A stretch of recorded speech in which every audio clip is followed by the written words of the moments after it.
안녕하세요, 윤희살이입니다. 지금과 같이 바쁜 현대사회에서는 시간을 최대한 효율적으로 활용하는 것이 매우 중요하죠. 윤희살이는 4살, 6살 두 아이의 엄마이고 직장 생활을 하는 워킹맘이기도 해요. 이것만으로도 충분히 바쁜 생활이지만 미래를 위해 아메이 비즈니스와 컨텐츠 제작도 올해 시작했어요. 이렇게 추가 사업을 시작한 이후로 주변에서 제가 시간을 활용하는 방법에 대해서 여러분들이 물어보셨어요. 그래서 이번에 제가 시간을 활용하는 방법을 공유하기 위해 이 컨텐츠를 만들어 보았어요. 저와 같이 시간의 달인이 되기 위한 3가지 방법을 함께 살펴보아요.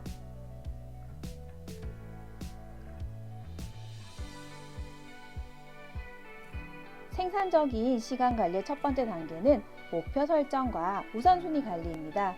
명확하고 구체적인 목표를 설정함으로써 우리는 방향성을 잃지 않고 더욱 효율적으로 시간을 사용할 수 있어요. 이를 위해 스마트 목표 설정 원칙을 활용하면 좋아요. 즉, 목표가 구체적, 측정 가능, 달성 가능, 현실적, 기한 설정이 되어야 합니다. 예를 들어 한 달 내에 운동을 시작하여 체지방 1kg 감소시키기 와 같이 구체적이고 기한이 정해진 목표를 세우는 것이 좋아요. 또한 목표를 달성하기 위해 중요도와 긴급성을 고려하여 우선순위를 정해야 해요. 시간은 한정적인데 모든 일을 다 할 수 없으니 중요도와 긴급성에 따라 내가 당장 해야 할 일, 할 필요가 없는 일, 다른 사람에게 부탁할 일을 구분하는 거예요. 이를 위해 아이젠하워 매트릭스를 활용해 볼게요. 매트릭스는 중요도와 긴급성 축으로 나누어져 있으며 중요하고 긴급한 일, 중요하지만 긴급하지 않은 일, 긴급하지만 중요하지 않은 일, 중요하지도 긴급하지도 않은 일로 일을 분류합니다. 이를 통해 우선적으로 처리해야 할 일을 파악하고 시간을 더욱 효율적으로 관리할 수 있어요. 긴급하고 중요한 일은 바로 지금 당장 해야 할 일로 구분합니다. 긴급하지는 않지만 중요한 일은 시간을 정해 나중에 할 일로 구분합니다. 긴급하지만 중요하지 않은 일은 이 일을 해줄 다른 사람이 있다면 다른 사람에게 부탁합니다. 긴급하지 않고 중요도 하지 않은 일은 아시죠? 타임블럭 방법은 시간을 블럭으로 나누어 일정을 시각적으로 표현하는 방법이에요. 각 블럭은 특정 작업에 할당되며 해당 시간 동안은 다른 일을 하지 않고 오직 해당 작업에만 집중합니다. 이를 통해 작업에 더 집중하여 생산성을 높이고 작업 간의 전환에 따른 시간 낭비를 줄일 수 있어요. 영국의 행정학자 파킨슨은 1957년 한 이론을 주장하였어요. 이 이론은 파킨슨의 법칙 또는 상승하는 피라미드 법칙이라고 불려요. 주요 내용은 일은 주어진 시간만큼 증가하기 마련이다.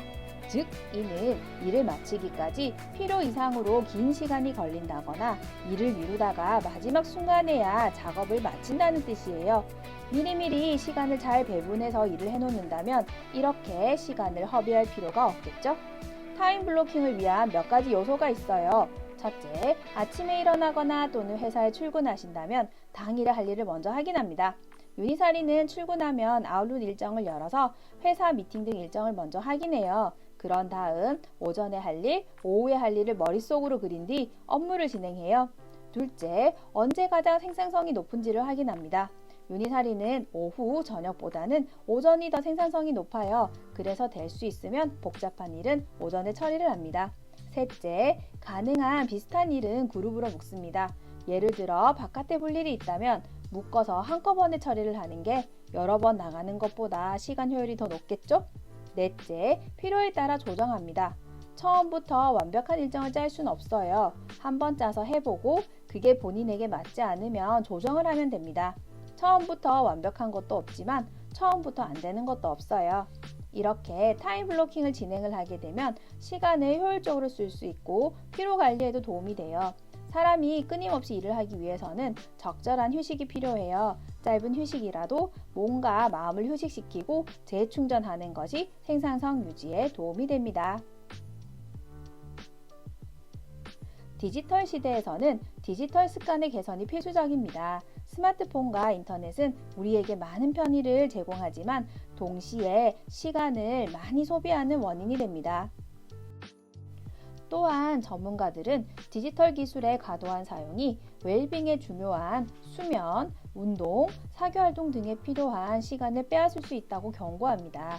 2020년 발표된 연구 리뷰는 빈번한 기술 사용이 주의력 결핍 증상의 고조, 정서 및 사회 지능 저하, 기술 중독, 사회적 고립, 두뇌 발달 장애, 수면 장애와 일부 사례에 관련이 있다고 지적했습니다. 디지털 디톡싱을 통해 스마트폰과 컴퓨터 등 디지털 기기들로부터 자유로워지고 시간을 더욱 효율적으로 활용하는 방법을 배울 수 있습니다. 예를 들어 스마트폰 사용 시간을 제한하거나 소셜미디어 계정을 비활성화하거나 디지털 기기들을 활용하여 생산성을 높일 수 있는 앱을 활용하는 등이 있습니다. 이제 앞에서 살펴봤던 방법대로 유니사리와 함께 해볼까요? 우선 목표 설정을 해볼게요. 키워드는 운동, 독서, 공부 세 가지예요. 스마트 기법에 맞춰서 목표를 설정해 볼까요? 운동은 이렇게 목표를 설정했어요. 주 3회 이상 하루에 운동을 1시간씩, 한 달에 체지방 1kg 감소. 이 목표는 달성 가능하겠죠? 독서는 이렇게 목표를 설정했어요.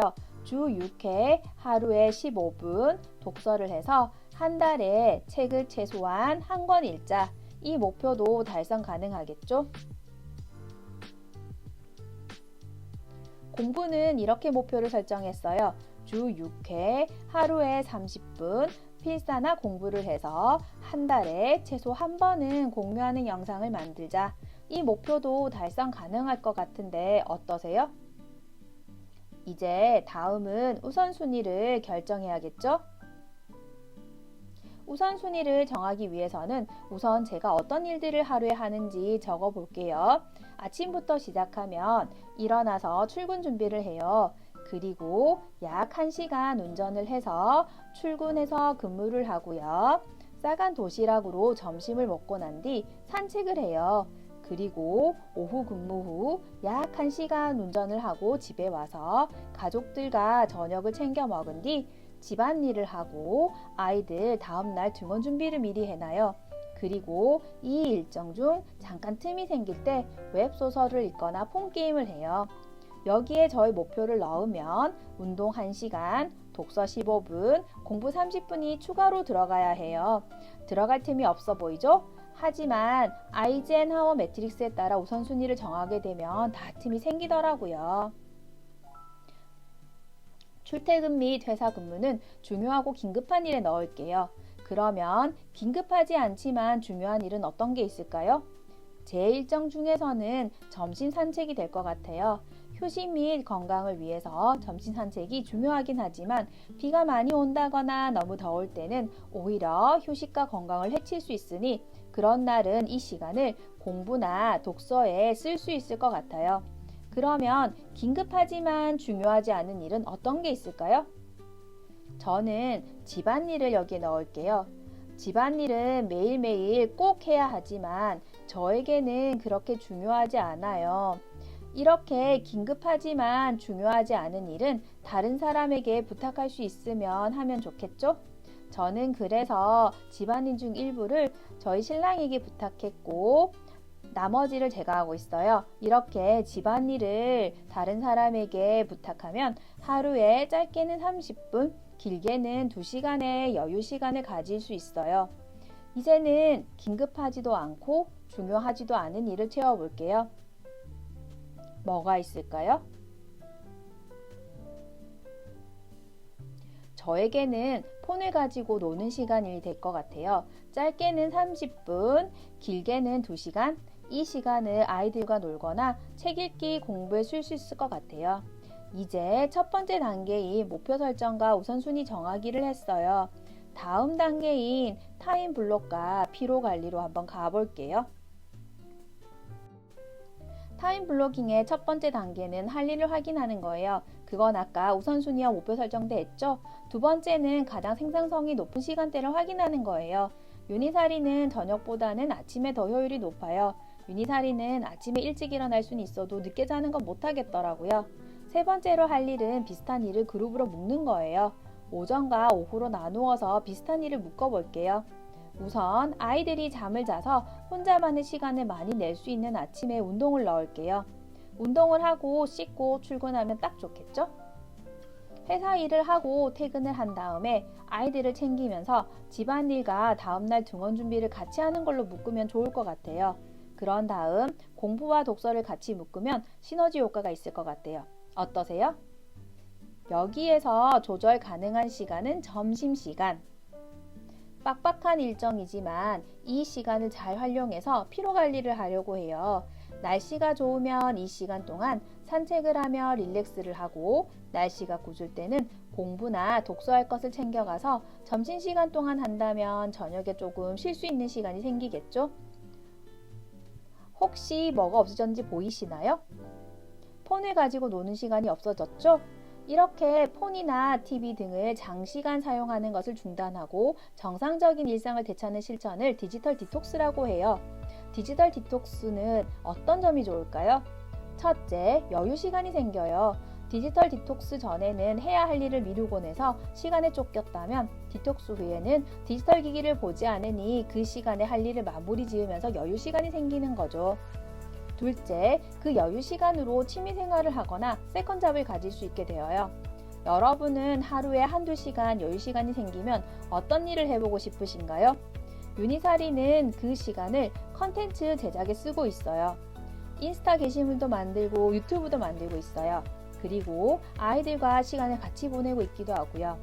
이렇게 디지털 디톡스를 통해 여유 시간을 가지면 다양한 일들을 해볼 수 있어요. 그로 인해서 또 다양한 부수적인 혜택들을 볼 수 있겠죠? 이상으로 시간을 효율적으로 활용하는 방법에 대해서 알아보았어요. 어떠셨나요?